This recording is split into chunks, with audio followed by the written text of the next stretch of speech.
Sur cette vidéo, je vais vous expliquer comment configurer une gestion de compétences pour la création de planning.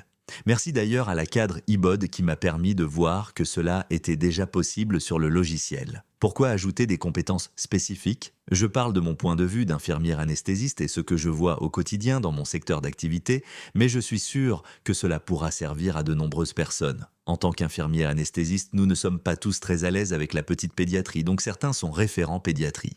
Lors de grosses chirurgies pour des enfants de moins de 1 an, ils sont prioritairement mis dessus pour ne pas mettre en difficulté d'agents. Pour cela, sur le logiciel, on va se rendre sur Besoins RH, puis nous allons créer un horaire spécifique. On va utiliser les vraies heures de travail, mais on va attribuer un nom spécifique en plus de l'horaire. Par exemple, là où je travaille, le code horaire est DZ pour 7h30 à 17h30. On va donc nommer cet horaire DZ pédiatrie.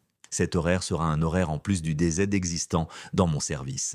Puis vous allez vous rendre dans la liste du personnel, puis dans Amplitude, et vous allez vérifier que vos agents qui ont cette spécialité, ici pédiatrie, soient autorisés à effectuer cet horaire. Inversement, vous allez exclure cette tranche horaire à vos agents qui n'ont pas cette spécialité. Puis vous allez retourner dans Besoins RH et voir quand vous avez besoin qu'un agent avec cette compétence soit présent sur le prochain planning à générer. Vous allez pouvoir rajouter par exemple pour le 5 janvier 2026 un DZ pédiatrie et enlever un DZ de base afin de placer obligatoirement un agent ayant cette spécialité sur ce jour précis. Cela va vous permettre de forcer le logiciel à positionner des agents avec compétences spécifiques sur des jours et créneaux horaires précis en attendant que je développe cette partie compétences pour les agents.